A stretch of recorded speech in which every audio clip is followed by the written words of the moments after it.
की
भगवान श्री कृष्णचंद्र जी महाराज की जय। बोलिए आनंद कंद लीलाधारी प्रभु सदानंद जी मनमोहन भगवान की जय। बोलिए आदिशक्ति जगत जननी माता की जय। बोलिए वृंदावन बांके बिहारी लाल की जय।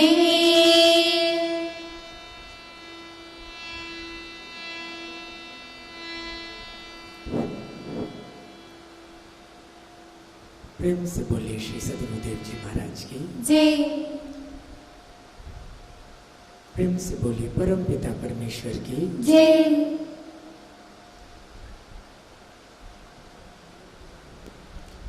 प्रेम से बोलिए भगवान श्री विष्णु जी महाराज की जय। प्रेम से बोलिए भगवान श्री रामचंद्र जी महाराज की। प्रेम से बोलिए भगवान श्री कृष्णचंद्र जी महाराज की जय। प्रेम से बोलिए आनंद कंद लीलाधारी भवसान्य भगवान की जय। सत्य में जयते नानृतम। ओम तत्सत। भगवत कृपा के परम सानिध्य में आज हम आप सभी लोग भगवान राधा कृष्ण जी के इस पावन छत्र छाया में उपस्थित होकर के भागवत सत्संग का लाभ ले रहे हैं। वास्तव में भगवान कृष्ण जी ने श्रीमद् भगवत गीता में अपने भक्तों के लिए ये जो ज्ञान दिया, तत्व ज्ञान, वही राम जी का सम्यक ज्ञान है, वही कृष्ण जी का तत्व ज्ञान है। और वास्तव में भगवान उसी ज्ञान को लेकर के धरती पर आते हैं। वही ज्ञान भगवान का पहचान भी होता है, क्योंकि भगवान की लीलाएं विचित्र नहीं, अति विचित्र होती हैं। उन लीलाओं को समझना, उनके मर्म को समझना, ये साधारण बुद्धि की बात नहीं। भगवान के ज्ञान से उनको पहचाना जाता है कि ये भगवान है। भगवान आपके साथ में आकर के आपका रथ भी हाँकेंगे, जैसे अर्जुन का हाँकते थे, लेकिन अर्जुन पहचान नहीं पाए कि ये भगवान है। उसके लिए ज्ञान जरूरी था। भगवान सामने भी आपके रहेंगे, लेकिन उनका पहचान वो गीता जी के उस ज्ञान से हुआ अर्जुन को। और वास्तव में श्रीमद् भगवत गीता में भगवान कृष्ण ने जो तत्व ज्ञान दिया मानव जीवन के लिए, वो कोई पढ़ने का कोई किताब नहीं है, वो एक संपूर्ण ग्रंथ है। क्यों? क्योंकि उसमें भगवान ने अपने भक्तों के लिए सब कुछ दिया है, सब कुछ है उसमें। और करना भगवान कृष्ण जी के सानिध्य में हम लोग हैं। भगवत गीता में भगवान ने गालियां भी दी हैं। आधे श्लोक में 3 गालियां। भगवान आधे श्लोक में 3 गालियां दे रहे हैं। और अपने भक्तों के लिए भगवान ने प्रतिज्ञा भी ली है। हम लोग यहीं से चालू करते हैं कि भगवान ने श्रीमद् भगवत गीता में किसके लिए गालियां दी है और भगवान ने किसके लिए कसम खाई है, प्रतिज्ञा जो भगवान ने ली। यहाँ से हम लोग स्टार्ट करेंगे, फिर हम लोग भागवत में आएंगे। जो भागवत हो चुके हैं उन भक्तों पर आएंगे। गालियां किसको दे रहे हैं? और करना 2 प्रकार का जीवन होता है। एक जीवन होता है माया क्षेत्र का, माया प्रधान। श्रीमद् भगवत गीता में भगवान कृष्ण जी एक श्लोक में गालियां दे रहे हैं। किसको? जो माया क्षेत्र में भगवान से दूर है, भगवान से विमुख है। भगवान कह रहे हैं पहले तो कि देवी हेसा गुणमयी मम माया दुरत्या। 7वें अध्याय में कह रहे हैं कि अर्जुन, ये मेरी माया बड़ी दुस्तर है, इस माया से हर कोई तर नहीं सकता। कौन तरेगा? मामेव प्रपद्यन्ते, जो मेरी शरण में आ जाता है वो इस माया से तर जाता है। बाकी सब माया में सतरजतम गुणमयी, ये 3 गुण उसको फंसा के रखते हैं। सतरजतम, सब इन्हीं गुणों में फंसे। तो 2 पार्ट हो गए, एक माया प्रधान और एक जो भगवान की शरण में आके तर गए। पहले तो भगवान गालियां दे रहे हैं किसको? कह रहे न माम दुष्कृतनो मूढ़ा प्रपद्यन्ते नराधमा। 3 गालियां हैं। आधा श्लोक स्वयं भगवान परमात्मा के पूर्ण अवतार भगवान कृष्ण जी क्या कह रहे हैं कि अर्जुन, संसार में कुछ लोग दुष्कृतनो मूढ़ा प्रपद्यन्ते नराधमा, दुष्ट, मूढ़ और अधम, 3 गालियां हैं। दुष्ट प्रवृत्ति के मूर्ख लोग जो मनुष्यों में अधम हैं, उनको भगवान अच्छा नहीं लगता, उनको ज्ञान अच्छा नहीं लगता, वो परमात्मा से दूर होते हैं। कह रहे माया क्या करेगी? माया अपहृत ज्ञान, उनके ज्ञान को अपहृत करके आसुरम भावम आश्रित, असुरता के भाव में डाल दे, जो परमात्मा से विमुख है। लेकिन भगवान आगे कह रहे हैं कि जो मेरी शरण में आ जाता है, जो भगवान की शरण में आ जाता है, उसको मैं क्या देता हूं। और करना, अब हम लोग भगवान ने जो कसम खाई है, जो परमात्मा की तरफ बढ़ते हैं माया प्रधान जीवन से ऊपर उठ करके, और करना, क्योंकि भगवान ने माया शब्द का प्रयोग किया है। माया, और राम जी ने भी कहा, कल आपने सुना, मैं और मोर तोड़ते माया। ये माया क्या है? 2 अक्षर हैं, मां और या, क्योंकि भगवान राम जी और कृष्ण दोनों प्रयोग कर रहे हैं इस शब्द का, इसको जानना जरूरी। मां मतलब संस्कृत में होता है नहीं, मां यानी नहीं, और या का अर्थ होता है जो, जो नहीं है वो माया है। यानी भगवान कृष्ण के अकॉर्डिंग ये जो कुछ है ये है नहीं। ये माया क्यों है? क्योंकि ये है नहीं, जो नहीं है। अब आप कहोगे कि जब नहीं है तो दिख कैसे रही है? भाई कोई चीज दिख रही है तो होगी तभी ना दिख रही है। तो ये तुलसीदास जी इसको समझा रहे हैं मानस में कि ये क्यों दिख रही है। हर दिखने वाली चीज जरूरी नहीं कि हो। आप लोग कंघी करते हो ना, दर्पण में आप अपने को देखते हो, तो दर्पण के अंदर आप दिखाई दे रहे हो, तो दिखाई तो दे रहे हो, लेकिन हो नहीं, हो तो आप बाहर। तो वो कौन दिख रहा है?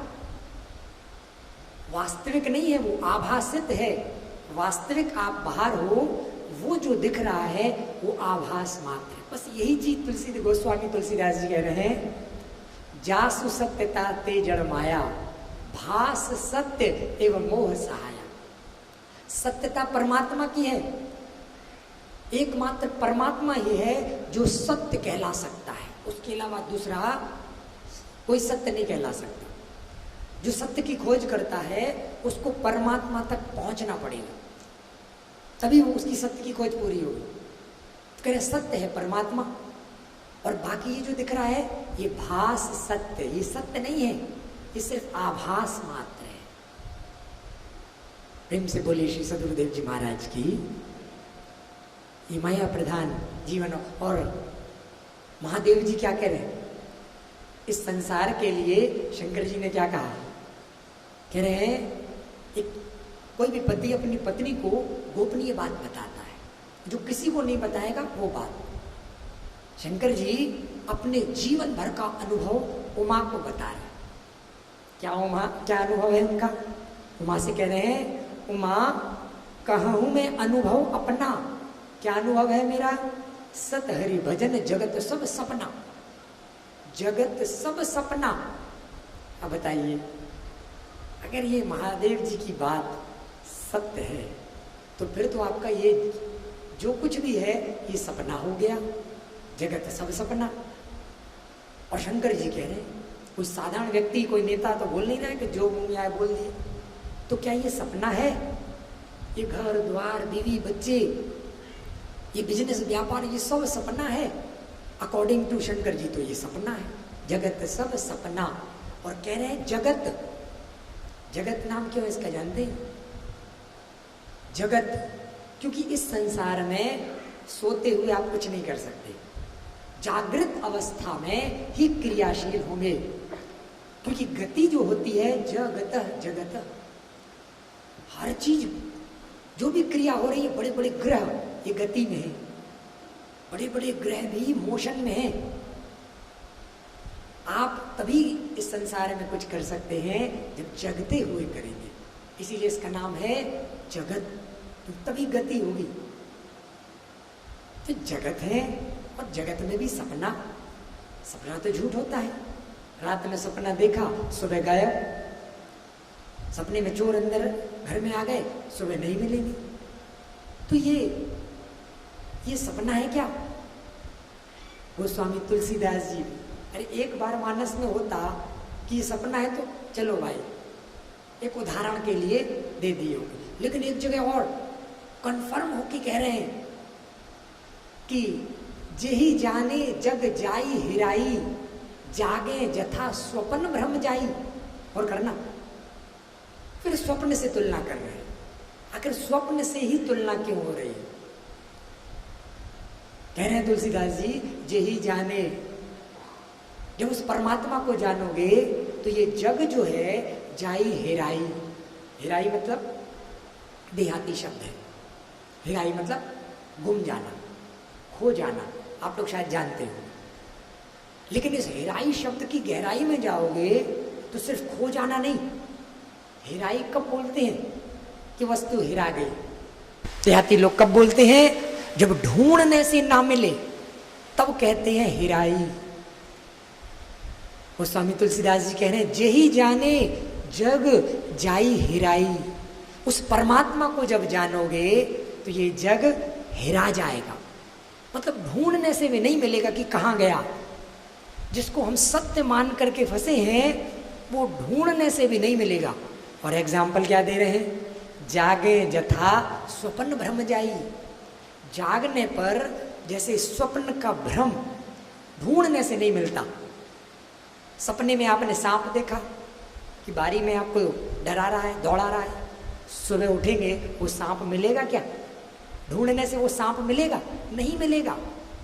जागे जथा स्वप्न भ्रम जाई, ऐसा ये संसार।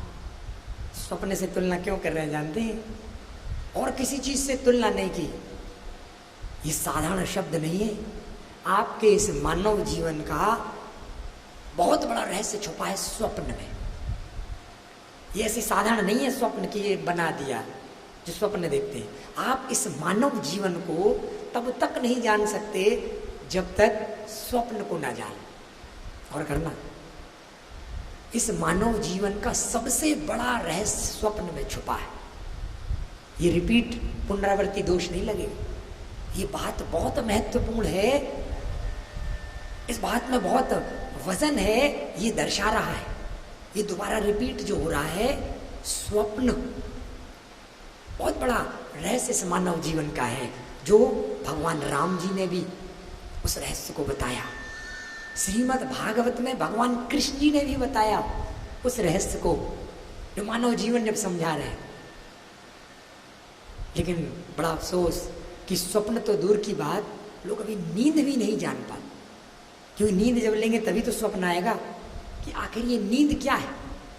क्योंकि ये जो भगवत गीता है ना, ये कोई सिर्फ पढ़ने का ग्रंथ नहीं है। श्रीमद् भागवत में जो फॉर्मूलाज हैं ये सिर्फ पढ़ने की नहीं, ये प्रैक्टिकल ग्रंथ है। जैसे पढ़ाई होती है ना, एक थ्योरी और एक प्रैक्टिकल।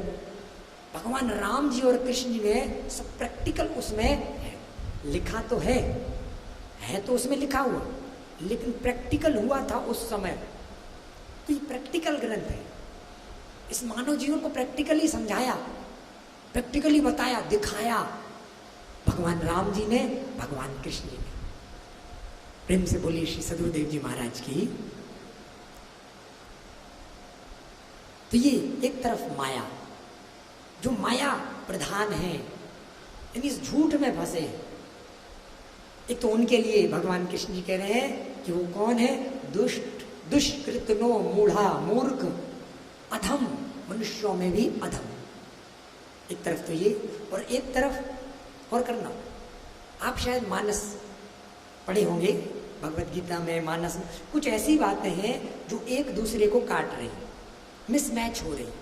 फॉर एग्जाम्पल, भगवान राम जी जब समझा रहे हैं तो एक तरफ कह रहे हैं कि कर्म प्रधान विश्व करी राखा, जो जस कर रही सो तस फल चाखा। यानी ये संसार कर्म प्रधान है, जैसा करोगे वैसा फल बनेगा। और एक तरफ वही राम जी कह रहे हैं, होई है सोई जो राम रची राखा, वो कर तरक बड़ा वही साखा। तो बताइए, दोनों अलग अलग बातें हैं। जो एक तरफ कह रहे हैं कर्म प्रधान, जैसा करोगे वैसा फल बनेगा, और एक तरफ कह रहे हैं कोई कुछ करने वाला नहीं है, वही है सोई जो राम रचिया, जो भगवान चाहेगा वही होगा। कौन कुछ कर सकता है? तो बताइए, जिसको सिर्फ फॉर्मेलिटी के लिए रामायण पढ़ना हो, ऊपर से पढ़ पढ़ के निकल जाओ। किसी ने कह दिया इतना पैसा देंगे, अखंड पढ़ो, बैठ गया, पढ़ गया और निकल गए, उसको दक्षिणा मिल गई, घर बैठ गई, उसके लिए तो बड़ा इजी है। लेकिन यदि कोई भक्त उसको उसकी गहराई में जा करके, जो तुलसीदास जी ने शुरू में कहा, सूझई रामचरित मणिमाणिक गुप्त प्रगट जय जय जही खानिक। उस मणिमाणिक को खोजने के लिए अगर डुबकी लगाया उस मानस में, उसको तो कंफ्यूजन हो जाएगी, क्योंकि वो दान दक्षिणा के लिए नहीं पढ़ रहा है, वो तो ज्ञान के लिए पढ़ रहा है, मणिमाणिक्य के लिए पढ़ रहा है कि जो उसमें है। जो तुलसीदास जी ने कहा गुप्त प्रगट, गुप्त हैं, प्रगट कब होंगे? जे जही खानिक, जो खोदता है उसको हीरा मिलता है, सबको नहीं। तो ये कंफ्यूजन हो गई। एक तरफ कह रहे हैं कि जो भगवान चाहेगा वही होगा, और एक तरफ कहें कर्म प्रधान है, जैसा करोगे हो वैसा फल बनेगा। कंफ्यूजन है ना? कितना कंफ्यूजन। अब भक्त किस बात को माने? दोनों चौपाई मानस की हैं और दोनों बातें तुलसीदास जी ने लिखी और एक दूसरे को क्रॉस कर रही हैं दोनों बातें। किसको मानेंगे? गौर करना, थोड़ी सी आपको अपने इस भाई के साथ थोड़ी सी गहराई में जाना होगा, क्योंकि मंथन हुआ था ना तो रत्न गहराई से निकले थे। हम लोग रत्न निकालेंगे, मणिमाणिक के जो भरे हैं। वास्तव में दोनों चौपाई सही है, गलत नहीं है, लेकिन दोनों चौपाई अलग अलग क्षेत्र की है। एक चौपाई ये माया क्षेत्र की है जो अज्ञान वाला है, कर्म प्रधान विश्व करी राखा, ये कर्म प्रधान, जैसा करेंगे वैसा फल बनेगा। तो ये कर्म प्रधान, ये संसार में अपने को कर्ता मान लिए, और कर्म प्रधान जो असली कर्ता को जाने नहीं। असली कर्ता को जब जानेंगे तब पता चलेगा कि कोई कुछ करने वाला नहीं है, करने वाला तो वो करता है।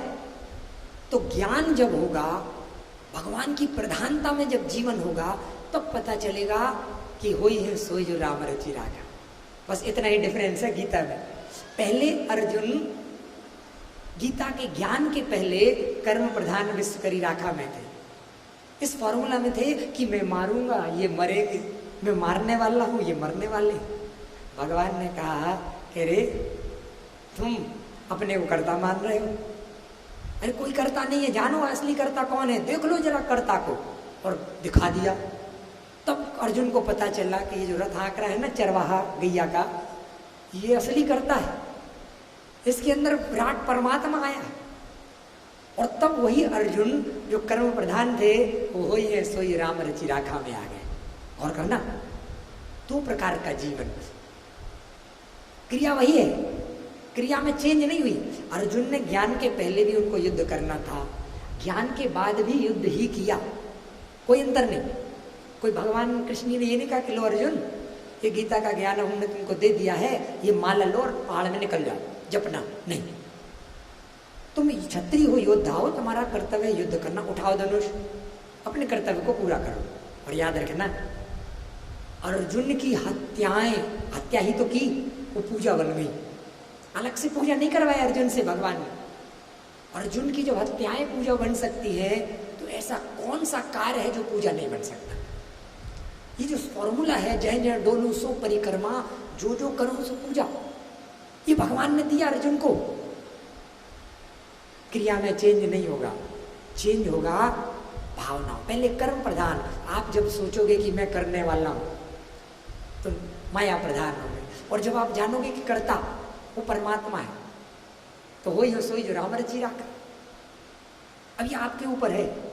और वास्तव में आप लोग यहाँ पढ़े लिखे लोग बैठे हैं, स्कूलों में आपने पढ़ा हो व्याकरण, व्याकरण पढ़ते हैं तो कारक पढ़ाए जाते हैं, कारक ग्रामर में। तो कारक जब पढ़ोगे आप तो उसमें प्रधान कौन होता है? कर्म होता है कि कर्ता? कर्म नहीं होता, कर्ता होता है ना। पहले कर्ता, फिर कर्म, फिर कर्म, मतलब उस सीक्वल में आगे। तो कहाँ कर्म प्रधान है? जो उस कर्ता को नहीं जाना उसके लिए कर्म प्रधान है। अज्ञान में, अज्ञान में कर्म प्रधान है, लेकिन जब ज्ञान हो गया तो कर्ता प्रधान है। इसीलिए जो महापुरुष होते हैं उनके मुंह से ये नहीं निकलता कि मैं करूंगा, मैंने किया। उनके मुंह से निकलेगा हो रहा है। टू डू नहीं, टू बी सिस्टम में रहते हैं, सब हो रहा है, कोई कर नहीं रहा। और ये ज्ञान में ऐसा देखा जाता है। अर्जुन ने ये देखा। प्रेम से बोली श्री सदगुरुदेव जी महाराज की। ऐसी और भी कई चौपाई है मिसमैच वाली। तो आप सोचिए, एक चौपाई मानस में कह रही है क्षिति जल पावक गगन समीरा पंच रचित यह अधम शरीरा। अधम, इस शरीर को अधम कह रहे हैं, नीच। राम जी ने भी अधम कहा, कृष्ण जी ने भी अधम कहा था, अधम शरीरा। और एक तरफ राम जी कह रहे थे उसी मानस में कि बड़े भाग्य मानुष तन पावा, सुर दुर्लभ सदग्रंथन गावा। बताइए, दोनों चौपाई फिर काट रही। एक तरफ कह रहे हैं कि ये सुर दुर्लभ ये बॉडी है, बड़े भाग्य मानुष तन पावा, ये मानुष तन भाग्य से मिलता। और एक तरफ कह रहे हैं अधम शरीरा। बड़ा कंफ्यूजन हो गया। अब भक्त बेचारा किसको माने? दोनों बातें राम जी की हैं, दोनों बातें राम जी ने ही कही है मानस में। किसको मानेंगे? ये इस शरीर को अधम कहें या इस शरीर को भाग्यशाली कहें? एक तरफ देवताओं से ऊंचा, एक तरफ मनुष्यों में भी नीच। तो ये शरीर मनुष्यों में भी नीच है, अधम शरीरा, या सुर दुर्लभ है, देवताओं से ऊंचा? अब इसके लिए फिर वही भगवान कृष्ण वाला सूत्र लगाना होगा, तब ये चौपाई समझ में आएगी। दोनों सही हैं, लेकिन दोनों अलग अलग क्षेत्र की है। जब इस शरीर को माया प्रधान, जब अज्ञान में जीवन होगा, माया प्रधान जीवन होगा, तब ये शरीर अधम शरीर होगा। क्यों? क्योंकि कर्म और भोग, कर्म करेंगे भोग के लिए, लक्ष्य भोग है। कर्म और भोग के बीच का जब जीवन होगा तब ये जीवन अज्ञान में माया प्रधान अधम शरीरा हो जाएगा। लेकिन इसी शरीर को कर्म और भोग से निकाल करके धर्म और मोक्ष के बीच में रख दें। धर्म और मोक्ष मतलब वही पुरुषार्थ, धर्म अर्थ काम मोक्ष। धर्म और मोक्ष के बीच में आपने रख दिया तो यही शरीर जो अधम शरीरा था यही सुर दुर्लभ बन जाएगा, देवताओं से भी ऊंचा। कोई देवता, कोई भी देवता इन भक्तों को टक्कर नहीं दे सकते। हनुमान जी को, शबरी को, ध्रुव प्रहलाद को कौन देवता टक्कर दे सकता है? इनका नाम सुनते ही हृदय गदगद हो जाता है। मीरा, शबरी, ध्रुव प्रहलाद, हृदय प्रफुल्लित हो जाएगा। कोई कंपैरिजन ही नहीं है। तो देवताओं से ऊंचा ये आपके हाथ में है कि आप इस शरीर को अधम शरीर बना रहे हैं या इस शरीर को देवताओं से ऊंचा सुर दुर्लभ बना रहे हैं। बस लक्ष्य भोग है, इस शरीर का लक्ष्य भोग है या इस शरीर का लक्ष्य मोक्ष है, ये आपके ऊपर। प्रेम से बोलिए श्री सदगुरुदेव जी महाराज की। तो अभी तो हम लोग बात कर रहे थे कि भगवान ने माया प्रधान लोगों को दुष्ट, मूर्ख, नीच कहा क्योंकि वो भगवान से दूर है। लेकिन भगवान कृष्ण जी ने उसी भगवत गीता में जो भक्त भगवान के शरण में भगवत प्रधान जीवन जीते हैं, ज्ञान प्रधान जीवन जीते, उनके लिए एक प्रतिज्ञा ली, कसम खाई है। बहुत बड़ी कसम खाई है भगवान ने आप लोगों के लिए। अगर आप में से कोई ऐसा भक्त हो जो वास्तव में जिसका जीवन भगवत प्रधान है, भगवतमय, उसके लिए भगवान कसम खा करके बैठे। कौन सी कसम खाए भगवान कृष्ण जी? और करना, एक छोटा सा बच्ची का भजन सुन लें आप। उसके बाद हम लोग कि भगवान ने कसम खाई, प्रतिज्ञा ली भक्तों के लिए, बहुत बड़ी प्रतिज्ञा ली है। हम लोग उसको देखेंगे। प्रेम से बोल भगवान श्री विष्णु जी महाराज। प्रेम से बोल भगवान श्री रामचंद्र जी महाराज जी की जय। प्रेम से बोल भगवान श्री रामचंद्र जी महाराज जी की जय। प्रेम से बोल भगवान श्री कृष्णचंद्र जी महाराज जी की जय। प्रेम से बोल आनंद कंदलधारी प्रभु सदानंद जी मनमोहन भगवान की जय। प्रेम से बोल आदि शक्ति जगज्जननी माता की जय। नादं चाहिए नादं चाहिए।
बलदेव जी महाराज की जय।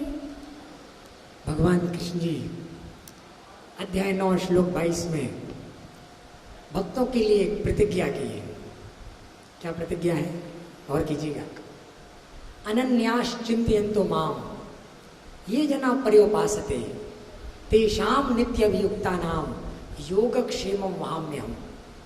भगवान कह रहे हैं कि अनन्य भक्ति भाव से जो सिर्फ मेरा चिंतन करता है, माया की चिंता नहीं, माया की चिंता होती है भगवान का चिंतन। तो यह चिंता नहीं करनी है, चिंतन करना है। कह रहे जो मेरा चिंतन करता है, कह रहे उस भक्त का तेषाम नित्य अभियुक्ता नाम, जो ऐसे वियोजन में लगा है, जो नित्य भगवान के चिंतन में लगा है, कह रहे उसकी योगक्षेमम वहाम्यहम्, उसकी सुरक्षा और व्यवस्था मैं खुद आकर के करूंगा। ये छोटी बात नहीं है। भगवान ये नहीं कह रहे कि मैं ताली बजा दूंगा या कोई नौकर चाकर भेज दूंगा, वो करेगा। कोई इंटरमीडिएट नहीं, मैं स्वयं आऊंगा और खुद आकर के उसकी सुरक्षा और व्यवस्था करूंगा। इतनी बड़ी बात है कि जो भगवान का चिंतन करेंगे उनके लिए भगवान कसम खा के बैठे, तुम चिंतन तो करो, मैं बैठा हूं, मैं सुरक्षा भी करूंगा, व्यवस्था भी करूंगा, तुम उसकी चिंता मत करो, सुरक्षा व्यवस्था की चिंता मत करो, तुम सिर्फ मेरा एक बार चिंतन करो। अध्याय 9 श्लोक 22। बहुत बड़ी बात है ये कि भगवान और कह रहे मैं खुद आऊंगा, किसी को भेजूंगा नहीं। गज और ग्राह लड़े जल भीतर, गौर करना, भगवान बचाने आए। जब भक्तों को जब कष्ट हुआ, ऐसा नहीं कि नेता मंत्री की तरह वादा कर दिया और भूल गए, प्रतिज्ञा की तो निभाए। जब जिसने पुकारा, जहां जिसने पुकारा, भगवान बचाने के लिए खुद आए। कैसे आए? गज और ग्राह लड़े जल भीतर, लड़त लड़त गज हारे, और गज की टेर सुने त्रिलोकी, नंगे पांव पधारे। बताइए, भगवान नंगे पांव आ रहे हैं। आप लोग तो बैठ के सुन रहे हो, आप लोग को अच्छा भी लग रहा होगा, लेकिन दक्षिण में एक महात्मा जी इसी प्रसंग को सुना रहे कि प्रभु नंगे पांव पधारे। उन्होंने बना लिया। और वो जब सुना रहे थे तो एक व्यक्ति खड़ा हो गया, बोला महात्मा जी आपकी सारी बातें तो हमें अच्छी लग रही है, समझ में आ रही, लेकिन ये बात गले के नीचे नहीं उतर रही कि भगवान नंगे पांव क्यों आएंगे? नंगे पांव पधारे जो आप बोल रहे हो, अरे भगवान है, सृष्टि का मालिक है, तो क्या जूता चप्पल नहीं उनके पास? अब भाई प्रश्न है। वो खड़े हो गए और पूछने लगे कि महात्मा जी भगवान नंगे पांव आएंगे, ये मेरे गले के नीचे नहीं उतर रहा है, इसको आप जरा क्लियर करें। तो महात्मा जी बोले इसको मैं कल आपके घर में आकर के समझाऊंगा, क्लियर करूंगा। तो बड़ा खुश हुआ कि चलो महात्मा जी घर आएंगे। अगले दिन पहुंच गए। जब पहुंचे तो महात्मा जी ने जाते ही कहा कि भाई उसकी यहाँ बाड़ी थी, कुआं था, तो मैं कुएं से हाथ धो के आ रहा हूँ, फिर बैठ के चर्चा करते। उसने सोचा तब तक चाय नाश्ता की व्यवस्था कर। महात्मा जी आए और महात्मा जी ने क्या किया, 4-5 साल का उनका बच्चा था, पुत्र, उसको चॉकलेट दी कि जाओ बेटा बाहर खा के आओ कुछ चॉकलेट वगैरह, और कुएं में एक बड़ा सा पत्थर फेंके, छपाक से आवाज आई और महात्मा जी चिल्लाने लगे।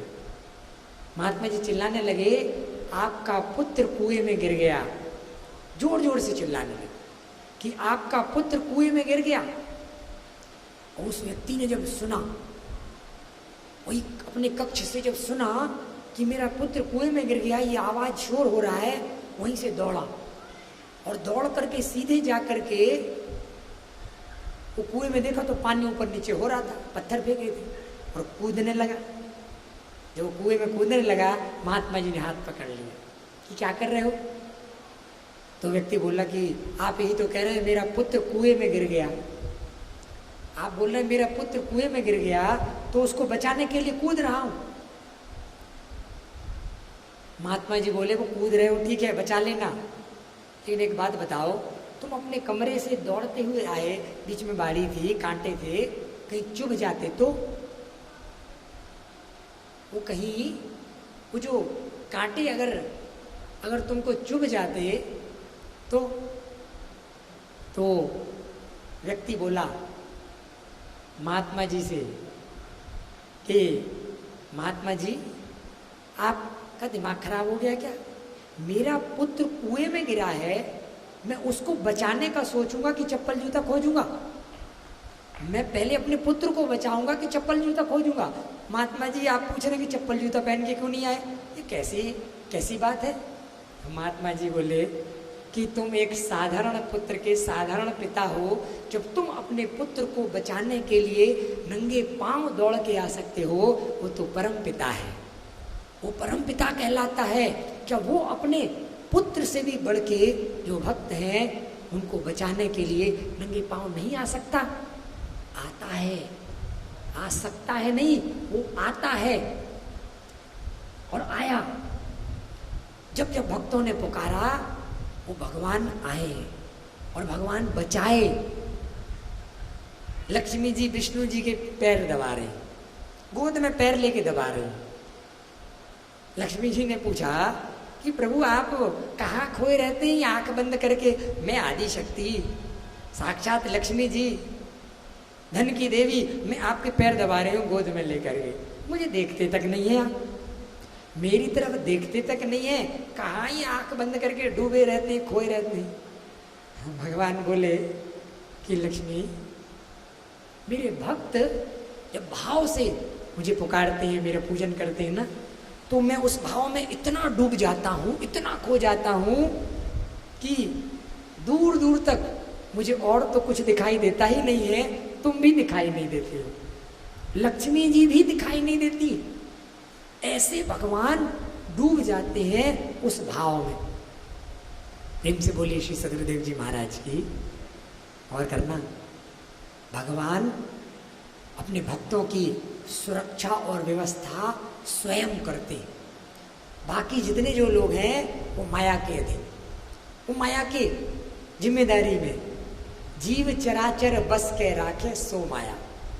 माया जो है जीव को बस में रखती है, लेकिन जो परमात्मा है, जो भगवान है, वो उसकी जिम्मेदारी लेता है जो भगवान का हो जाता है, जो भगवान के लिए जिसने अपना जीवन न्यौछावर कर दिया, जो भगवान का हो गया।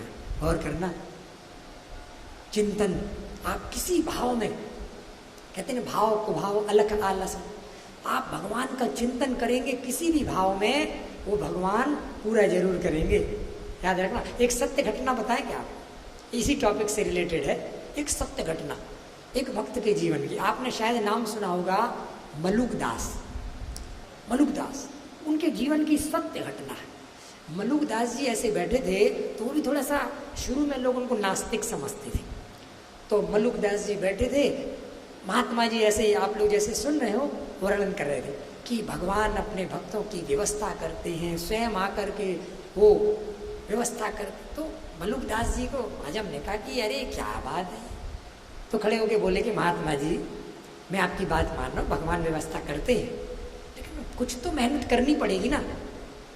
और महात्मा जी कुछ ज़्यादा ही भाव में थे, बोले कि नहीं नहीं आप कुछ भी नहीं करोगे ना तो भी भगवान आकर के व्यवस्था करेंगे।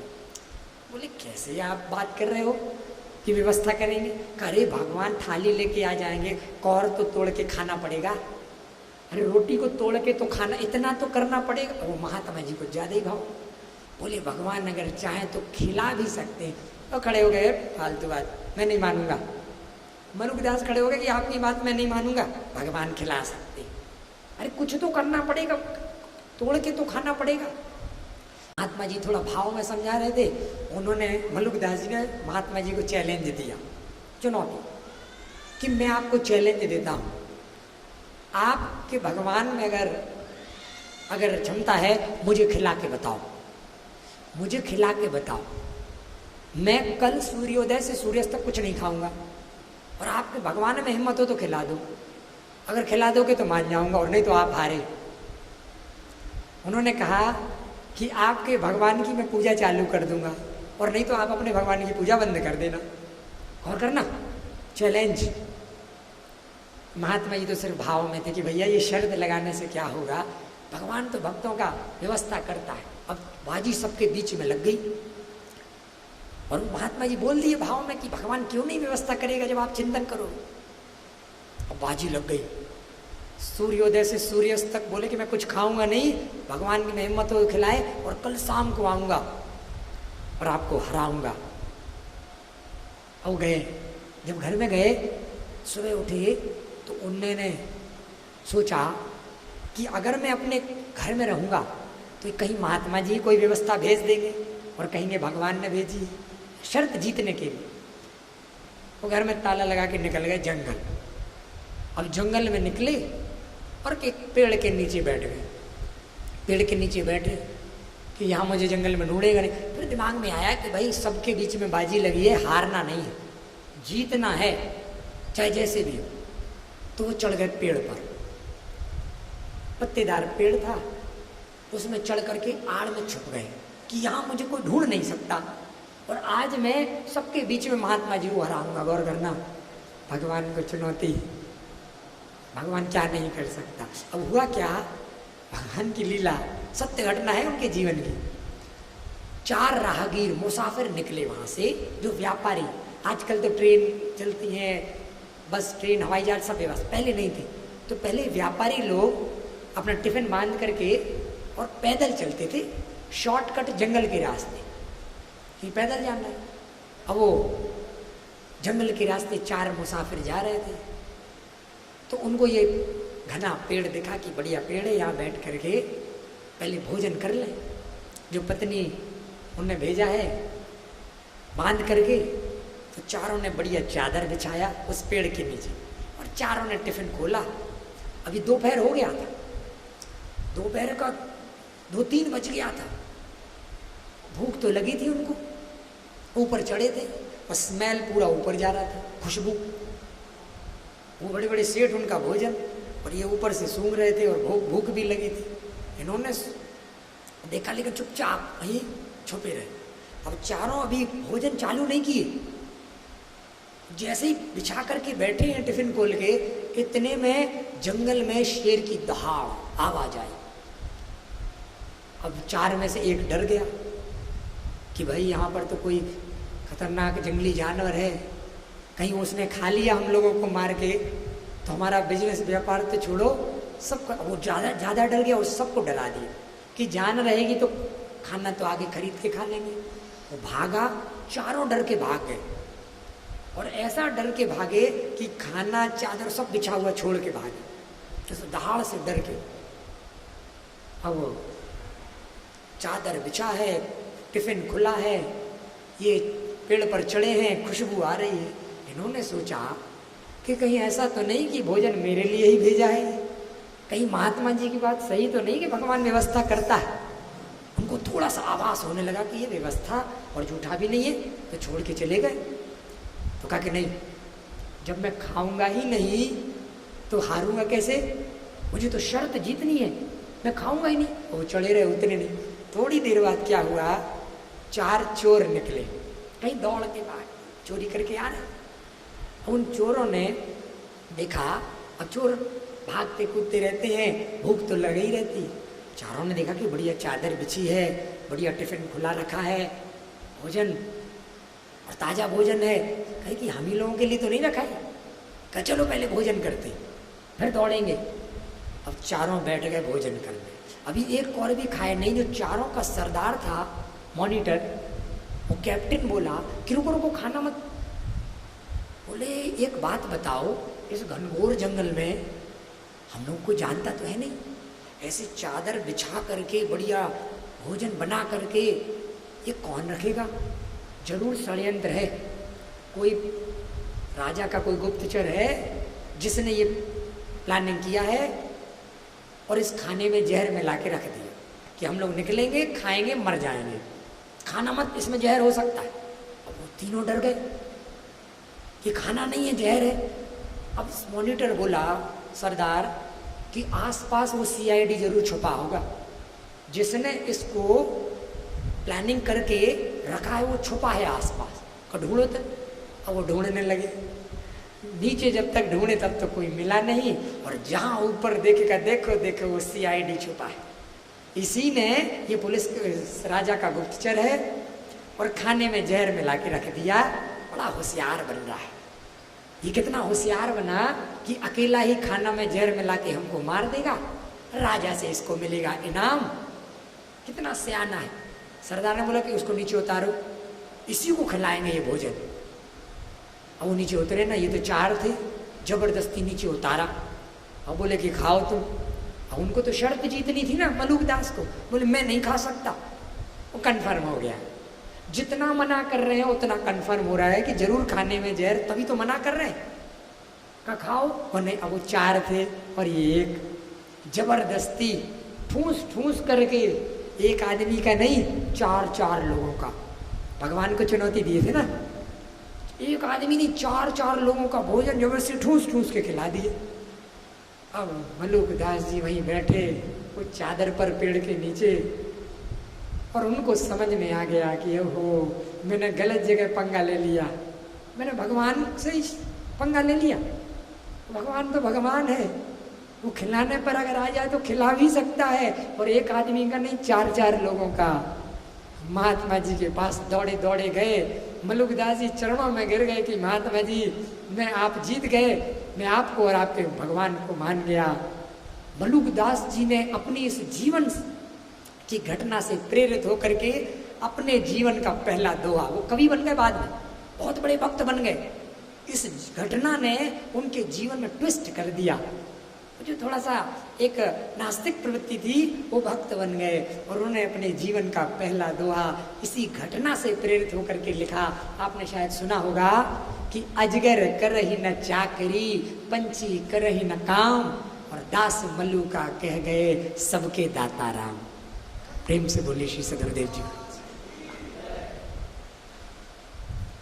वास्तव में क्योंकि उस भगवान ने कसम खाई है, प्रतिज्ञा करके बैठे हैं वो।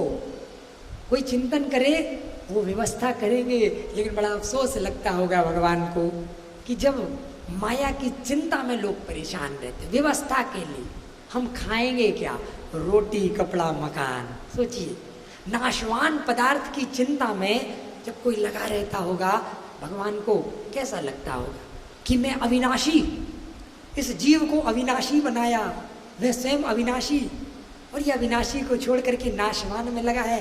और करना, ये भागवत जो ग्रंथ पढ़ते हो ना आप, इस भागवत में किसकी रिकॉर्ड है? आज गुरु पूर्णिमा है, गुरु पूर्णिमा है, आप लोग सेलिब्रेट भी किए हो।